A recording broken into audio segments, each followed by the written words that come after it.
Aries, Sun, Moon, Rising, and Venus sign. Sana po nasa mabuti kayong kalagayan. Welcome back po sa Star Tarot. Kung bago po kayo dito, welcome na welcome din po kayo. And maraming salamat po sa inyong suporta sa ating channel. I truly appreciate it and God bless you all po. Tingnan po natin ang mga messages ninyo for today, September 2nd. Pasensya na po kayo sa pag-shuffle natin kasi masakit pa rin po ang aking right arm, Aries. Pauna mensahe ninyo for today is the candle. You will be shown the way. Yan, napakagandang mensahe ito. Very encouraging ito sa inyo na, alam niyo yun, maaaring naku-confuse kayo ngayon sa gagawin ninyo, maaaring hindi kayo sigurado kung itutuloy nyo hindi ang plano ninyo, maaring ganun ang sitwasyon ninyo, but don't worry Aries, kasi sinasabi nito na ipapakita sa inyo kung saan kayo dapat pumunta. You are divinely guided dito Aries. Bibigyan kayo dito ng mga gabay, intuitive messages, signs, symbols, synchronicities. No, tutulungan kayo ng divine universe and the rest of your spirit team, and they are going to lead you to the right path, no, kung saan dapat kayo pumunta. Okay? We also have basket, napakaganda, no? Recognition, reward for merit. Ayan, so maaring ma-recognize na kayo finally, sa trabaho. Yung job well done ninyo, talaga na pinagsikapan ninyo ng medyo matagal-tagal na, mara-recognize na yan, mapapansin na yan, no? Yung you will be on the spotlight ngayon, Aries, no? Magiging na kayo ngayon, talk of the town. Kung baga, magiging sikat na kayo ngayon dahil mara-recognize na finally ang inyong trabaho, yung effort ninyo mismo, yung mga ganon. And maaaring mabigyan kayo ng financial reward dyan din, no? Sa good job na ginawa ninyo. We have pale time to get out of a situation. Ayan. So, ang napipick up ko dito dahil mabibigyan siguro kayo dito ng promotion, maaring malipat kayo ng department, maaring magkaroon dito ng lateral movement, no? Or maaring mabigyan kayo dito ng ng bagong role sa trabaho, no? And kaya mayroong new beginning energy. So what else? We have 4-leaf clover. Ayan, Aries, great good fortune ang parating sa inyo. Napakaganda. Napakaganda. You are super blessed around this time, talaga naman Aries. So good for you. I-claim nyo na yan. Claim nyo na yan. Merong great good fortune na parating sa inyo ngayon. Talagang hindi matatawaran ang blessings na parating sa inyo ngayon. Because alam nyo kung bakit Aries, pakiramdam ko dito, kayo, nakikinig kayo at sinusunod ninyo ang mga gabay ng Panginoon sa inyo. Kaya naman, binibiyayaan din kayo, 'di ba? Ito, may great good fortune na parating, and that is not limited to financial na swerte sa inyo, but that could be in any area of life, that could be in all areas of life. Aries, maaring lahat ng areas ng buhay ninyo maaring mababalot ng swerte, 'di ba? What else? We have dark man. This is your dealings or relationship with a man with dark complexion or hair. Maaring si dark man ay anak ninyo, maaring asawa ninyo, boyfriend, maaring ganon, This could be anyone in your life, no, na maaring will play a significant role dito sa buhay ninyo. Tignan natin kung ano pa ang mga katabing cards niya. Maaring this is a very supportive person sa buhay ninyo. Kaya siguro ninyo naabot yung recognition na yan, yung success na yan dahil din sa kanya. Maaring ganon, Success assured with good plans and hard work. Napakaganda, napakaganda. So this is a reminder for some of you Aries, no, for more success na makakamit ninyo, talagang binibigyan kayo dito ng reminder na kapag pinagpaplanuhan ninyo, kapag pinagsisikapan ninyo, you're putting extra effort and hard work sa mga ginagawa ninyo, talaga namang magtatagumpay kayo, no? So yun ang reminder. What else? We have Tiger, doing something risky, taking a chance. Ayan. So, maaring ngayon, you are taking a chance on a new endeavor, new position sa trabaho. Maaring ganun. Maaring may offer sa inyo na bagong posisyon na no, and you are going to take a chance on that. Maaring that is not your cup of tea, that is not your comfort zone, pero maaring tanggapin ninyo, no? So yun ang akin na pick up dyan. We have ladder, climbing towards success. Tignan mo nga naman, Aries. Talaga naman, bumubuhos ang biyaya sa inyo. Talaga may kasabihan, di ba, na when it rains, it pours. Ganun ang swerte, di ba? Yung great good fortune na to is really like influencing your entire life around this time. So, you are going to climb toward your success ngayon. Dahil, maaari talaga, no, na pinagpaplanuhan ninyo ang lahat, pinaghahandaan ninyo ang lahat. Kaya naman, walang masasayang na effort, no. Papunta talaga kayo sa target ninyo, which is your success. Diamond, you'll be receiving or giving a precious gift. Ayan, may parating na regalo. Maaring yung regalo na yan is related to this basket energy.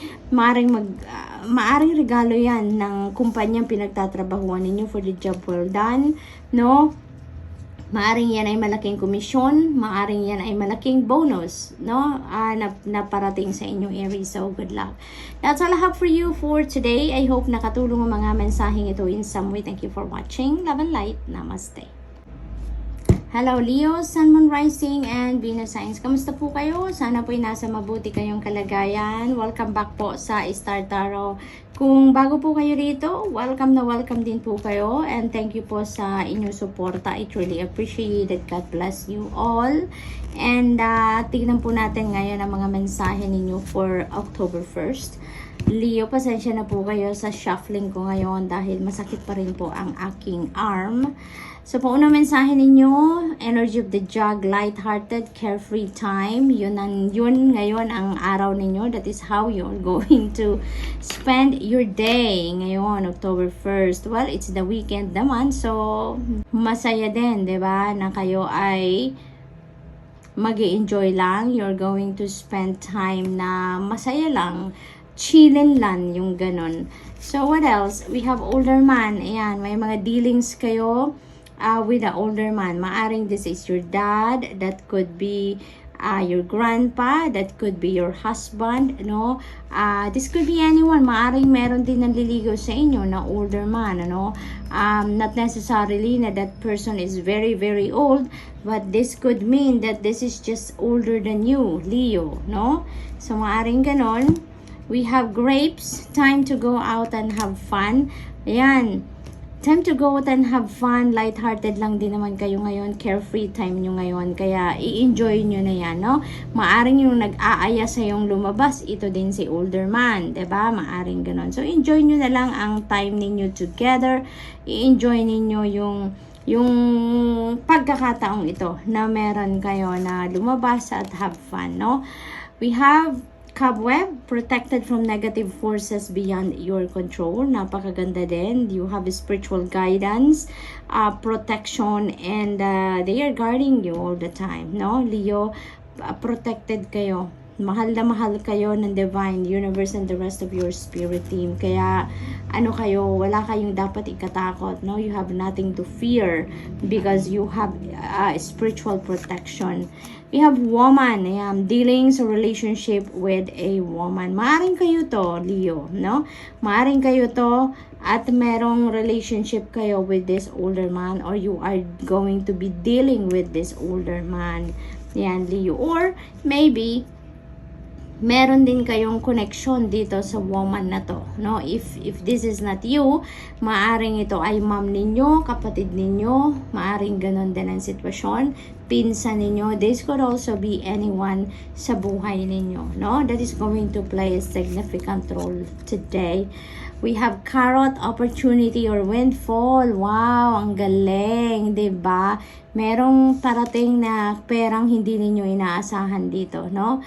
There is an opportunity for you dito para magkaroon kayo ng extrang kaperahan, unexpected income, or maybe yung windfall na to maaring regalo itong pangkaperahan, cold cash na maaari ninyong ma-receive, or maaring panalo ninyo ito, no? Maaring winning ito, no, sa lottery or sa kahit anumang game of chance. Maaring may mga ganong sitwasyon ang iba sa inyo dito, Leo. So good luck to that.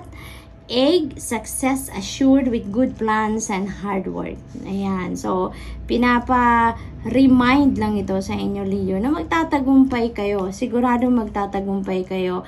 Pero, kailangan ninyong pagplanuhan ang inyong gagawin, no? Mag-hard work kayo, put extra effort on that, at dapat laser focused kayo. Nang sa gayon, sigurado kayo na pagtatagumpayan ninyo kung ano man ang inyong gagawin. Okay? What else? We have wall, misunderstanding. Maaring si woman at si older man, maaring magkarelasyon yan, and maybe, you know, there is a misunderstanding between these two people. Maaring isa kayo dyan, ano, sa merong misunderstanding with these people, no? Maaring ganun ang sitwasyon. You are not on the same page around this time. We have vulture, depression, anxiety, worry that someone is against you. Ayan. So, maaaring may sitwasyon dito, no, na hindi kayo, maaaring may discussion dito nangyari between you and one of these people, or maybe dito sa dalawang taong ito. At maaring naghiwa-hiwalay kayo nang hindi kayo on the same page, no? So, talaga naman, ngayon, nag-worry kayo na maaaring yung isa dito or yung dalawang ito ay galit sa inyo, diba? Kaya you are overthinking, no? To the extent na nagkakaroon na kayo ng anxiety dahil sobrang nag-worry kayo na baka galit sila sa'yo, no? Leo, but kung ganyan ang inyong sitwasyon, nalagay kayo sa ganyan sitwasyon, you can feel it, no? You can feel it, lalong-lalo na kung paano kayo naghiwalay. Malalaman ninyo yan if you have hurt someone, no? Kung nasaktan ninyo ang kung sino man ang dito sa dalawang ito, or kung sila ang nakasakit sa'yo, kaya kayo nagkaroon ng mga misunderstanding, you will feel it. Kaya huwag kayong masyadong nag-worry na may galit sa inyo or against you, kung sino man sa kanila. And instead, you know, think about it, kung ano ang nararapat ninyong gawin. Nang sa gayon, hindi ka mag-worry, no? Hindi kayo mag-alala masyado dahil malalaman din ninyo kung ano ang katotohanan. So, first-hand information, if sa tingin ninyo mas makakatulong sa iyong sitwasyon kung makikipag-usap kasi nila sa kanila, then do so. If not, then think about something else, other ways, no? Nang sa gayon ay magkaayos kayo, or you can reach out to those people, no? Nang sa gayon magkausap kayo ng mas maayos, no? So, think about it kung ano ang nararapat ninyong gawin nang sa gayon makalabas ka sa ganitong sitwasyon, because this is not helping you, no, Leo? So, that's all I have for you for today. I hope nakatulong ang mga mensaheng ito in some way. Thank you for watching. Love and light. Namaste. Hello, Sagittarius, Sun, Moon, Rising, and Venus signs. Kamusta po kayo? Sana po'y nasa mabuti kayong kalagayan. Welcome back po sa Star Tarot. At kung bago naman po kayo rito, welcome na welcome po kayo. Thank you po sa inyong suporta.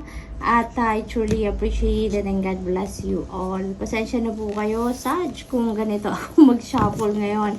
Kasi masakit po ang right arm ko. So, Sag, tignan natin ang mga messages ninyo for October 1st. Paunang mensahe ninyo is the energy of the cat, two-faced friend. Ayan, be careful with this person, ano, kasi akala ninyo dito tunay ninyong kaibigan, very loyal friend, pero you will discover na hindi pala, no? Hindi pala siya totoong kaibigan.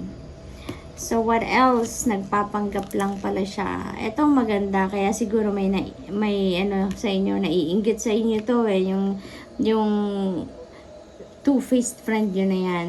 Because you are going to be victorious in some of your endeavors. Meron kang pagtatagumpayan dito. Meron accomplishment, kayong makakamit, achievement, no, sa trabaho, career, or kung saan pa man, no, at pagtatagumpayan ninyo yan. So, we have the crib, yan, birth or conception of a child or enterprise. So, meron kayo ditong mababalitaan na manganganak na. Maaari din na kayo itong manganganak, Sagittarius, or if not, maaring person ninyo itong manganganak, or maybe kamag-anak ninyo, kaibigan, mga ganon, pamangkin, kapatid, no? It could be anyone in the family, no? But there is may birth or merong nagbubuntes dito sa pamilya or someone close to you, no? Maaari din na that is bagong negosyo, no, na ipuput up ninyo, Sagittarius, or maybe kasosyo kayo dyan sa negosyong yan. Maaring ganon. We have wall, misunderstanding, and this is with this two-faced friend. So kung sino ngayon yung maaring meron kayong understanding with, so confirm siya ang maaring two-faced friend ninyo, no?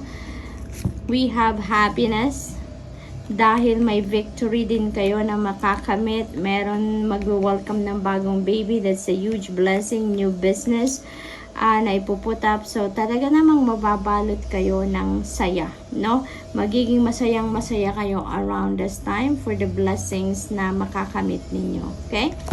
We have purse. Pay attention to your finances. Ayan. Pay attention sa mga gastos ninyo, Sagittarius, ngayon. Make sure na within the budget pa rin ang mga paggastos ninyo. Otherwise, ma-hurt ang inyong budget dito. Kaya, iwasan muna natin yung pag-splurge doon sa mga luxury or sa mga bagay na hindi naman talaga necessity.